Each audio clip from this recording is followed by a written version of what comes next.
I believe a lot of people get wrong what really makes the Dragon Ball community and the anime community as a whole so toxic, right? So many people get it wrong.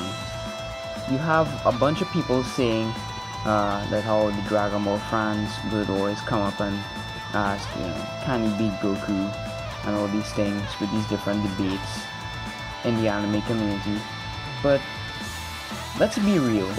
When was the last time you actually heard someone ask that question? Can you beat Goku? Nobody really asks that now, right? I believe what really makes the anime fandom toxic now is this elitist mentality so many of them have now. Like, anytime someone barely knows about a show or something like that, but they're trying to talk about it and they're trying to learn about it, they're always quick to shut those people up or make fun of them for not knowing certain things, and that's wrong. At the end of the day, you don't have to know everything about a show in order to like it. There are other aspects of a show that you could like. You could like the artwork, you could like the music, you could know about specific characters and like them specifically. You don't have to know about the entire show to like it. Or sometimes people will want to debate certain things and they may not have all the proper information they need, but they may not know that they don't have all the full information. And then when they get certain things wrong, people laugh at them. But you shouldn't laugh, because you can't expect everybody to constantly have all the money or the time or the will to read through all these mangas and watch through all these animes and movies. Not everybody is going to have time for that. People have better things to do with their lives. People who stick to just looking at those things, a lot of these people, they have nothing really better going on, But the thing about it is, another thing that makes the fandom really toxic, in my opinion, is all these constant debates people have with one another. These meaningless squabbles people have in the community, and they're never respectful to one another when they have these debates, like, who could beat who in a fight, or which series is better than which, and they're never respectful about it to one another, right?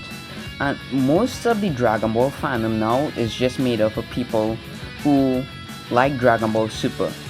And if you don't like Dragon Ball Super, or if you like a Dragon Ball series like GT or OG Dragon Ball, you're basically a minority in the fandom now.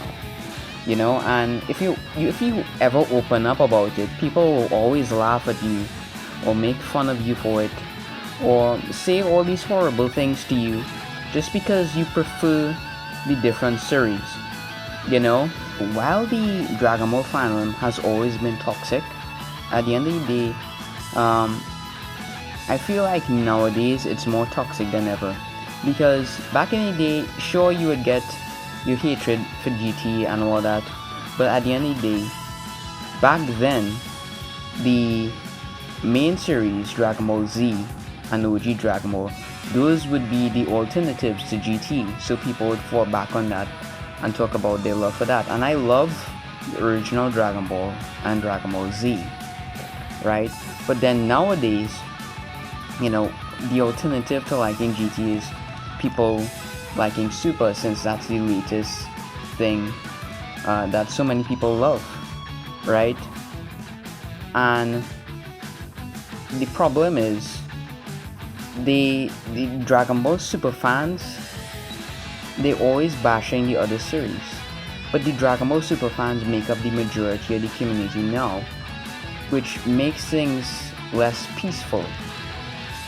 So there's always these memes shitting on GT and shitting on the original series, and it's just it's not a nice experience whatsoever for me personally. And you have memes about Kaba destroying Super Saiyan 4 Gogeta, and they never consider any of the feats from GT.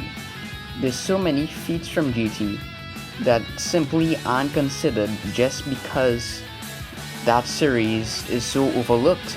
Some people hate GT and they never even watched it before, which is just goes to show how different things are now.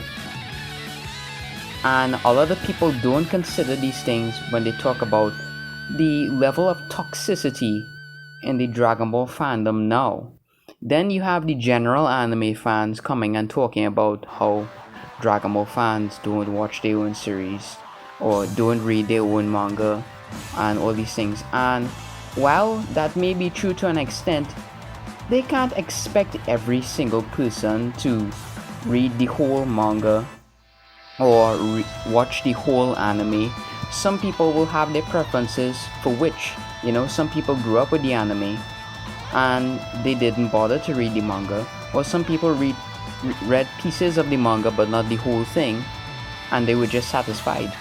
I personally only read some parts of the manga. Like, I bought the original Dragon Ball Demon King Piccolo manga chapter, and I read that, and it was good, right?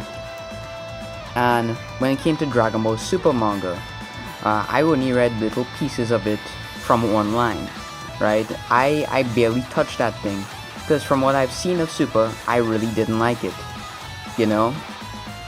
I understand and respect that some Dragon Ball fans, they may only like Dragon Ball for the fights, the animation, things like that. Like I said, not everybody is going to want to consume every piece of media for every series, you know? So they can't expect everybody to constantly be keeping up with every single piece of every little thing. There's always going to be some part of something that you're just not going to like or not going to want to get into as much. People just need to consider that, right? And I just find it kind of ridiculous that people don't incorporate these things when considering these debates that constantly happen, and with these degrading memes that keep being spread around. But I realize after a while that a lot of people are just very superficial. A lot of people just go along with the crowd constantly, and they don't like to use their brain. They like being told what to do, and they like being just following along with what everyone else is doing. This constant herd mentality, it hurts some people, in the process. And that is what makes this fandom toxic.